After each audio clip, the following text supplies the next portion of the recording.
नमस्कार दोस्तों, मैं विजय कार्तिक शर्मा आपका हार्दिक स्वागत करता हूं। जैसा आप जानते हैं, पिछले लंबे समय से हम प्रयास कर रहे थे कि ग्वालियर से इटावा ट्रैक के इलेक्ट्रिफिकेशन का क्या पोजीशन है, इसके बारे में लेटेस्ट अपडेट हम आपको दे सकें। लेकिन कोई उचित साधन के अभाव में ये संभव नहीं दिखाई पड़ रहा था।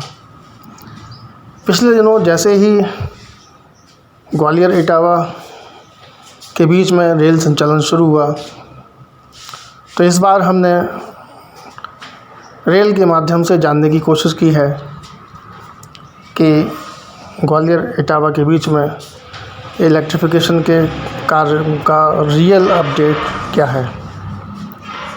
दोस्तों, बिरला नगर से जब ट्रेन आगे के लिए रवाना हुई, हमें बड़ी उम्मीदें थी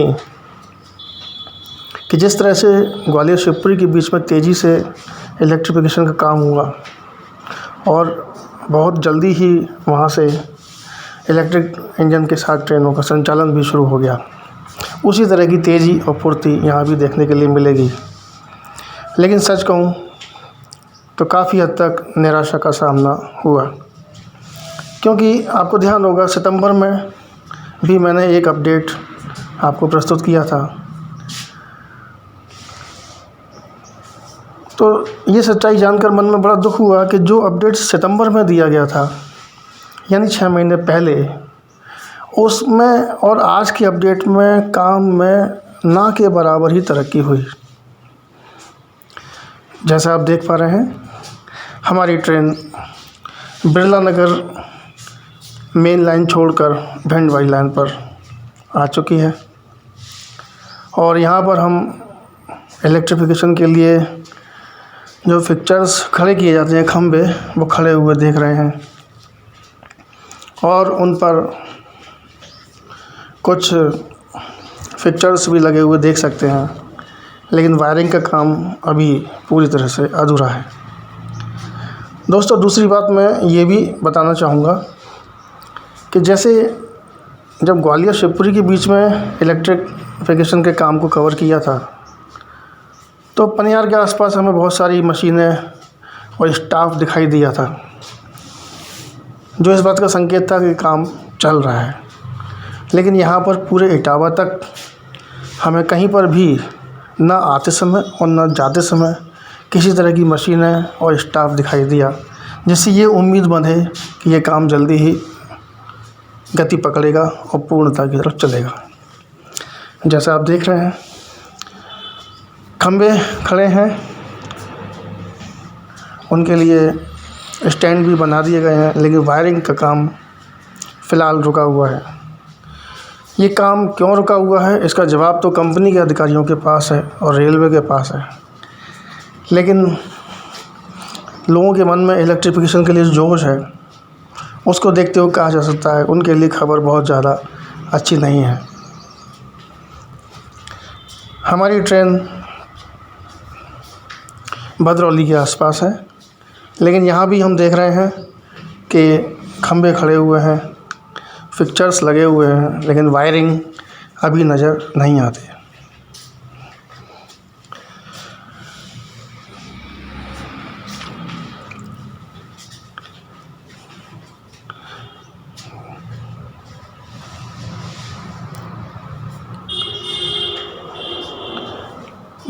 भदरौली स्टेशन से आगे शनिचरा स्टेशन से पहले पड़ने वाला आरओबी हमें दिखाई पड़ने लगा है।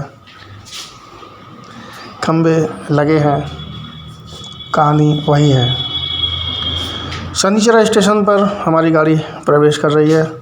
सूरज की सुनहरी किरणें सारे वातावरण में नई ताजगी भर रही हैं, लेकिन काम की स्थिति हमें फिर से उदासी से भर देती है। 6 महीने पहले इसी स्टेशन से हमने आपको अपडेट दिया था, तब हम बाई रोड गए थे, लेकिन वही स्थिति उसी प्रकार से अभी तक है। ये काम क्यों रोक दिया गया, इसका उत्तर हम इसी वीडियो में अंत में देखने का प्रयास करेंगे। हाँ, शनिचरा स्टेशन पर एक्स्ट्रा लाइन के लिए कुछ काम चलता हुआ दिखाई ज़रूर दिया। जैसा आप जानते हैं अभी यहाँ पर 2 ही लाइनें हैं। एक लाइन से ट्रेनों का आना जाना होता है और दूसरी पर गिट्टियाँ लादने के लिए मालगाड़ी खड़ी रहती है। तो गिट्टियों वाली मालगाड़ी के लिए एक एक्स्ट्रा लाइन का निर्माण यहाँ पर होता हुआ दिखाई दिया। लेकिन इलेक्ट्रिफिकेशन की तो वही उदासी भरी कहानी।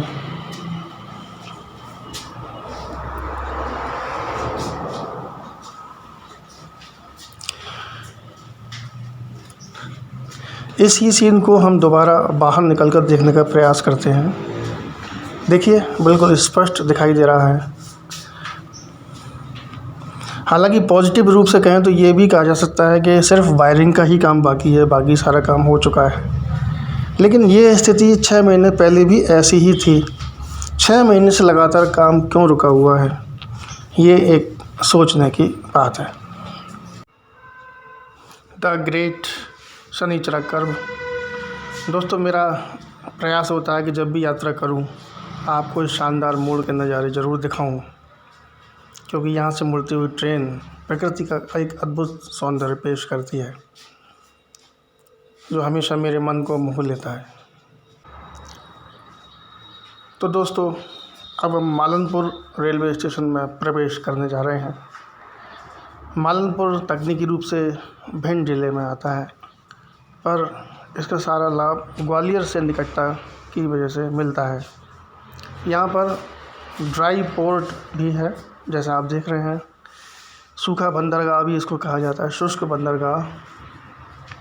यहाँ लगे हुए उद्योगों के लिए ज़रूरी सामान और बना हुआ सामान अलग अलग जगहों पर भेजने के लिए कंटेनर्स के उतारने और चढ़ाने की व्यवस्था रेलवे के द्वारा की गई है। सुबह की सुनहरी किरणों से नहाया हुआ खूबसूरत नज़ारा, लेकिन इलेक्ट्रिफिकेशन के बारे में वही उदास कर देने वाला दृश्य।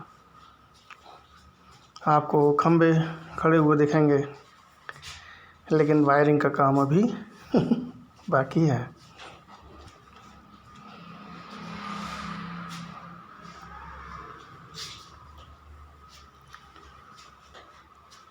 यहाँ प्लेटफॉर्म की तरफ ज़रूर कुछ डेवलपमेंट का काम होता हुआ दिख रहा है। यहाँ प्लेटफॉर्म को छोटा करके जगह निकाली गई है। तो जहाँ तक मेरा अनुभव कहता है, एक लूप लाइन को विकसित करने का प्लान यहाँ पर दिखाई दे रहा है। इस लाइन के विकसित होने के बाद मालनपुर स्टेशन के इस प्लेटफॉर्म के उन्नयनकरण यानी इसकी हाइट को बढ़ाने का काम भी किया जाएगा, जैसे शनिचरा गोहद रोड पर किया जा चुका है। मालनपुर और सोनी पर आने वाले निकट भविष्य में यह काम किया जाएगा। तो दोस्तों हमारी गाड़ी मालनपुर को छोड़ चुकी है, नज़ारे वही हैं। अब हम नौनेरा की तरफ बढ़ रहे हैं। नौनेरा की ग्वालियर से दूरी लगभग 30 किलोमीटर, लेकिन सुखद आश्चर्य के रूप में यहाँ पर हमें बिजली के तार खिंचे हुए दिखाई देते हैं। जैसा आप देख पा रहे हैं, बहुप्रतीक्षित नज़ारा। ट्रेन के बाहर से एक और शॉट बेहतर विजिबिलिटी के साथ नौनेरा से हमें बिजली के तार खिंचे हुए दिखाई देते हैं। और आगे की पूरी यात्रा में यह क्रम इसी तरह जारी रहता है।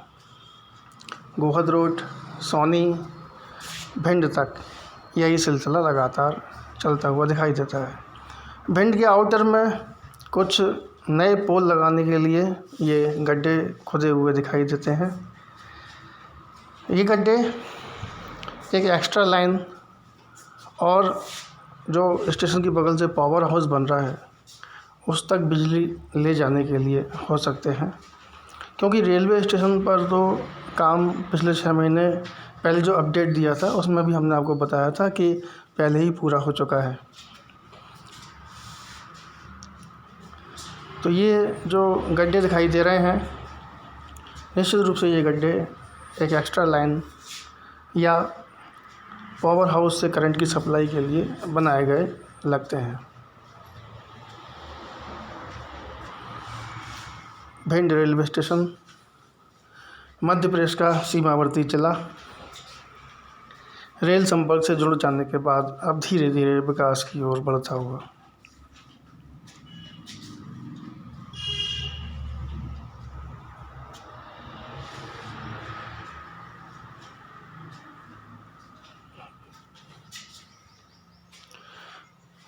थोड़ी दूर पर आप पावर हाउस को ज़रूर देख पा रहे होंगे। उसमें भी स्ट्रक्चर खड़ा हो गया है और वायरिंग का काम बाकी है, लेकिन भिंड स्टेशन पर तो वायरिंग का काम पूरा हो चुका है और भिंड से लेकर इटावा तक ये काम बिल्कुल अच्छी तरह से पूरा हो चुका है। कहीं किसी प्रकार की कमी नहीं दिखाई दी। इटावा तक के पूरे सफ़र में वायरिंग और काम कंप्लीट ही दिखाई दिया। पावर हाउस अभी निर्माणाधीन अवस्था में। यहाँ से बिजली की सप्लाई ट्रैक के ऊपर लगे तारों तक पहुँचाई जाएगी।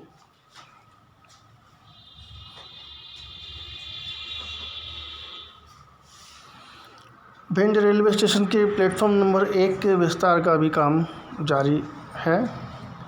ग्वालियर एंड की तरफ प्लेटफॉर्म को थोड़ा सा बढ़ाया जा रहा है। स्टेशन के प्लेटफॉर्म नंबर 2 और 3 का नज़ारा जैसा आप देख पा रहे हैं, इलेक्ट्रिफिकेशन का काम यहाँ पर कंप्लीट कंडीशन में है। ये उन लोगों के लिए राहत भरी खबर है। हालांकि 6 महीने पहले भी यही खबर थी। तो दोस्तों, भिंड स्टेशन से रवाना होते हुए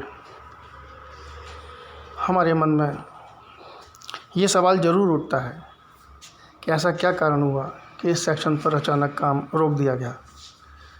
हालांकि कुछ सूत्रों से पता चला है कि इस काम की गति अब बढ़ाई जाएगी और जुलाई तक ये इलेक्ट्रिफिकेशन का काम पूरा हो जाएगा और अगर संभव रहा तो 15 अगस्त के आसपास से इस रूट पर भी इलेक्ट्रिक ट्रेन इंजन के साथ ट्रेनों का संचालन शुरू हो सकता है।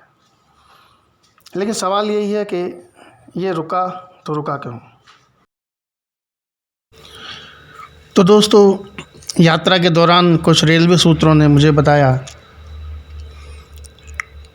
कि फ़िलहाल भांडई इटावा सेक्शन पर इलेक्ट्रिफिकेशन का काम पूरा करने के लिए सारा जोर लगाया हुआ है। सारी मशीनें, उपकरण और स्टाफ उस सेक्शन पर इलेक्ट्रिफिकेशन का काम पूरा करने में लगा हुआ है। ये भी जानकारी सामने आई कि कुछ ही दिनों में वहाँ पर इलेक्ट्रिक इंजन के साथ ट्रायल्स भी शुरू हो जाएंगे। सवाल यही पैदा होता है कि हर मामले में ग्वालियर और उसके आसपास के इलाकों की उपेक्षा क्यों होती रहेगी और इसकी कीमत पर दूसरी जगहों को प्राथमिकताएं क्यों मिलती रहेंगी। दोस्तों, ये एक ऐसा यक्ष प्रश्न है जिसका जवाब रेलवे प्रशासन के पास है और समय के पास है। मेरे पास तो इसका कोई ऐसा जवाब नहीं है जो आपको संतुष्ट कर सके, पर जो महसूस होता है हर कदम, हर स्टेप पर उपेक्षा और लापरवाही देखी जाती है और दूसरे इलाकों को प्राथमिकताएं दे दी जाती हैं। इसका सही जवाब क्या है, ये आपको वक्त ज़रूर बताएगा। इसी विश्वास के साथ मैं अब आपसे विदा चाहता हूँ। इसी तरह के जानकारी भरे वीडियोस के लिए हमारे साथ बने रहिए। कोरोना अभी गया नहीं है। स्वस्थ रहिए, सतर्क रहिए, अपना ध्यान ज़रूर रखिए। नमस्कार।